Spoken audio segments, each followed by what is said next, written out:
I'm Jambo, and welcome to the Baraza Banter podcast, episode 3. Grab a cup of tea and maybe even some mandazi, and join us on our journey as we change the world one sip at a time. Today's episode is a Muharram special, and we are going to try and change the narrative that we are used to hearing and create a change from within. I wanna mainly ask, and this is a question for us, and this is a question for the audience as well. What exactly do we remember from what we heard last Muharram? How exactly has that whatever we heard created a change within us right To now be and honest, today? I don't remember. Exactly. Personally, I feel the same as well because last Muharram, when I think about it, I'm like, yes, we did, especially COVID time, we did sit with our parents and we did switch on the TV and keep the majlis. We had the whole session that we paid attention to, we listened to. But what exactly did I take from that?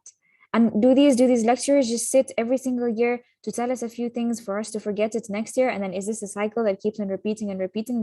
If I did not learn anything from that, yes, I know it obviously has, its own thawab, its own impact on us, but it is time for us, if we haven't yet started taking lessons from it and changing our life bit by bit, then I think it is about time for us to really start taking, at least changing that block within, inch by inch, centimeter by centimeter, in order to really see the change within us. I like the way that you asked if we remember the majlises last year, because honestly, I might remember a little bit, but not a lot, and that says something, right? Exactly. We really need to change the narrative. Like, okay, all of these things are great, the rituals that we do in Haram, like we listen to Majlis, we listen to the Marsiya, we cry for Imam Hussein, we do Matam. All of these things are great, but it needs to be a tool now for us to actually change something within us. Imam Hussein didn't do all of these things just for us to mourn him, right? He did it because he wanted to create change. And I feel like if we actually had made Muharram something about changing from within, Mhm. then Imam Mahdi would have already been here. Exactly. And then the famous sentence that he said, that بل خرجت للإصلاح في أمة جدي. And what does that mean? It means that I have come to, and I am, this whole movement is for the islah, for the correction, for basically to help us, for the guidance of the ummah of his grandfather, right?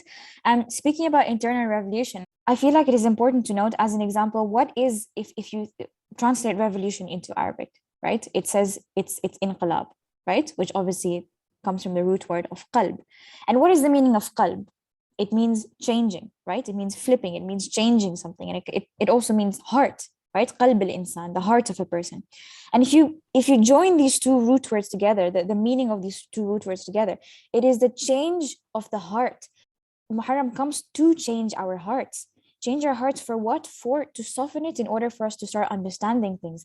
And why exactly do we develop the love first? Because we need the love in order for the understanding to follow. It is so interesting. There's actually this experiment that was conducted. And a bunch of people, they were forced with using so many different tools. They were forced to love something.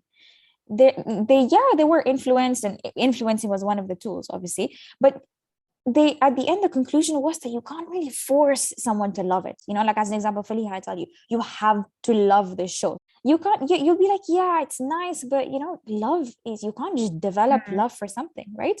You Have the have to same see it for understanding from. yourself, understand it Exactly. for yourself, and then you'll Exactly. develop that love itself. And I really love that meaning of the qalb, and how the root word is changing, and that just shows how our heart molds. It changes every time. It doesn't stay the same. And that's why Exactly. it's so important to feed it the right things, so that we change in the way that we want to, not in the way that we like start looking down on ourselves. Yeah, so speaking about rituals, I would say that, like, especially in our community, I think we're so focused on how we look, or how we do matam, or how we do this certain tradition, instead of like attaching that to something that is deeper, and like looking within ourselves and seeing, like, how is this ritual gonna change me as a human being and make me actually like become closer to Allah and change my life, really. And I think that's the whole essence of Muharram. Like, it's supposed to come around every year for you to ponder and look within. And I think that's something that's been like kind of brushed aside a lot, and it's something that we need to be working on from now on. Yeah, and I think the emphasis has been so much on like the way we do things in Muharram, right? Like you said, and there's so much judgment around that as well, that we sort of have forgotten the real essence of Muharram. Like these tears are not just supposed, we're not just supposed to cry and then go home and like be the same person. These tears are supposed to be a revolution, right? That's why this whole episode is called The Revolution from Within, because these tears are, we're supposed to use our external environment and bring that internal change happen, like Sayyid Asad Jafri has been mentioning in his lectures, right? And as well as Sheikh Jawad Shamali, if you've listened to his lectures so far, you would know that he's been talking about surface level knowledge, right? And that's all that we've been doing. Even all these rituals are surface level until they are actually used as a tool to take us closer to Imam Hussein, to take us closer to Allah. They're not really being used as what their purpose is for. A good way to sort of summarize it would be that we should use these as a connection to God and not get distracted by them. Like as an example, while doing matam, instead of thinking that, oh, am I doing it correctly? Am I really following the beat? You know, like as a child, this is speaking from personal experience. You always have to follow the beat. You know, you can't just go off beat. So you always, okay, am I doing it with the right beat? The person next to me, is she?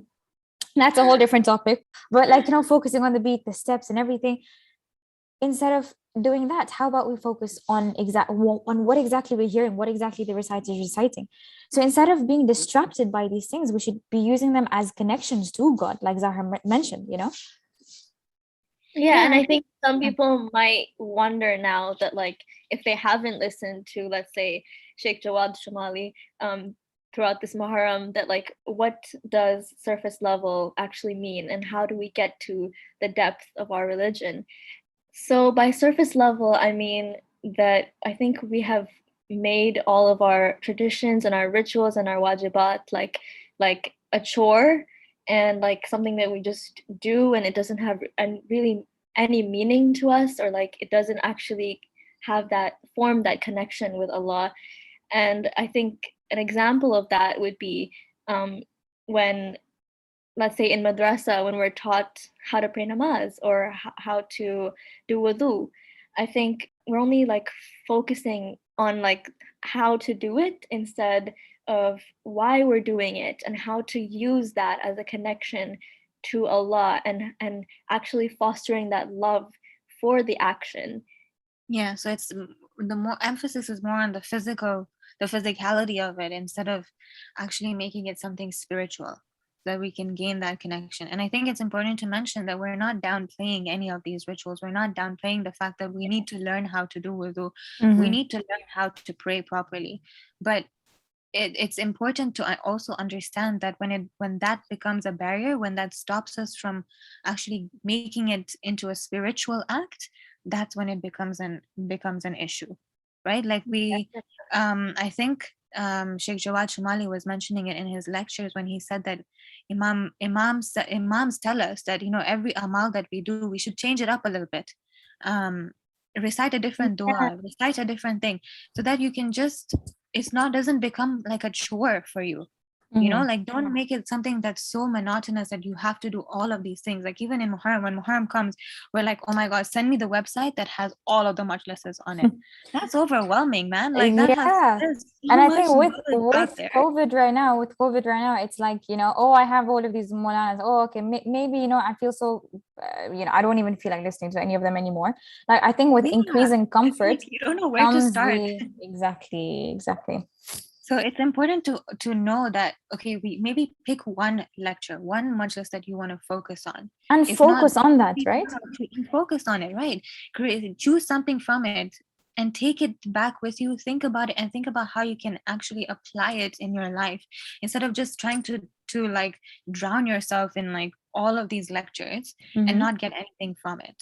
Right? Like next year, like how Zoha asked us, what do you remember from last Muharram? Like, okay, yeah, I tried to listen to so many majlises, but I don't remember anything because I didn't really apply it. I didn't really repeatedly visit it again and add more thoughts to it, right? That's why having a journal is something that's so useful in Muharram. Like last year I tried that. I made like a bullet journal for Muharram, just put down my goals, things that I want to improve, and I was just adding a few things that I heard from majlises and trying to apply that in myself, and that actually made such a big difference instead of just trying to hoggle all of these like majlises at one go.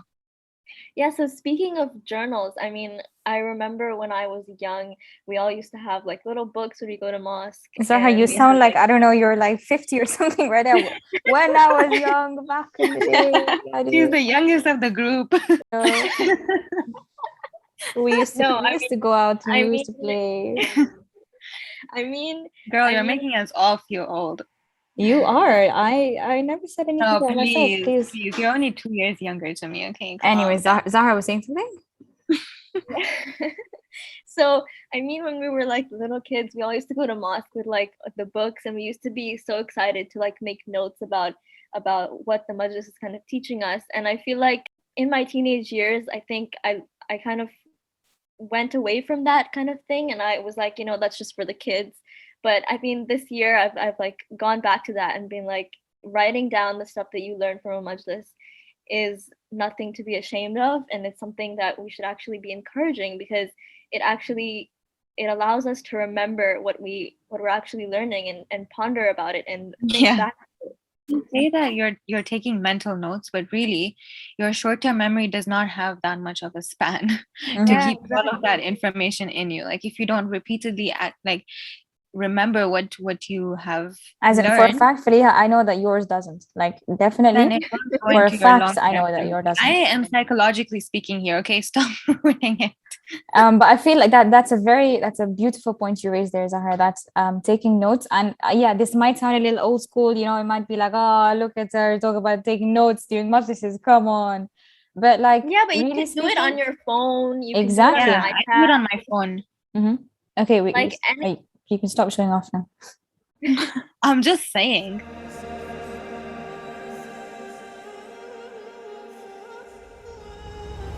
Introducing our latest segment. Which lecturer is your favorite lecturer? Zahra, go.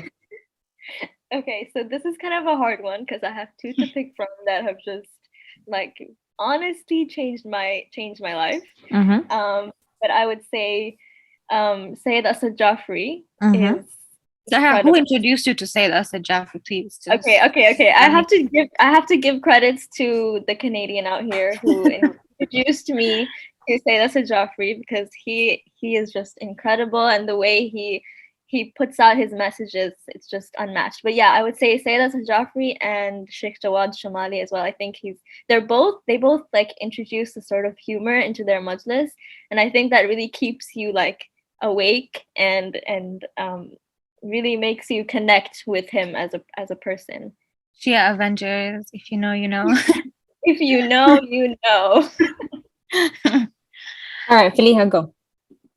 Okay, I would pick the same thing because I've been following Sayyid Asad Jafri's lectures.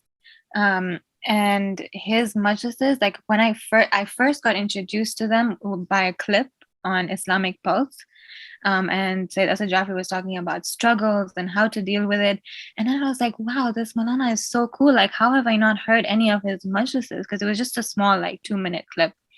And then I Googled him up and I searched Sayyid Asad Jafri lectures, and I started listening to him. And then he came to Canada as well. And it's literally changed my whole perspective. And I think I can connect to him in a way that because he always refers back to psychological changes that we can make, and relating back to our emotions and how that plays into our spirituality. And that really changed my perspective on a lot of things, as well as Sheikh Jawad Shumali. I've been listening to his lectures too. Also, a quick shout out to both of their Instagrams. I mean, I've honestly learned so much, and the fact that they are like really connecting with their youth and really putting out the right messages for the youth of our community is incredible. I mean, using social media in the right way is exactly what we need. So I would definitely recommend following. And that actually just reminded me when you said that he pertains to the youth a lot.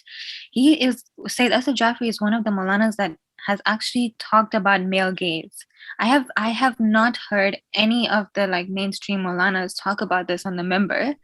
And that one line which he said that, you know, we like men talk about women's hijab a lot, like correcting women's hijab, but if they just corrected their own gaze, the women's hijab would get fixed on itself, right? And Yeah. that one line was so monumental. I was like, wow, like I actually was like, thank you for mentioning that. That I is feel like such you can like base a whole ashra on that just on yeah, that one like line. just like it's so important and it's not mentioned at all. And as a Maulana, like that he's changing the way our community thinks. And because a lot of people respect him, I feel like this is a big movement for our community.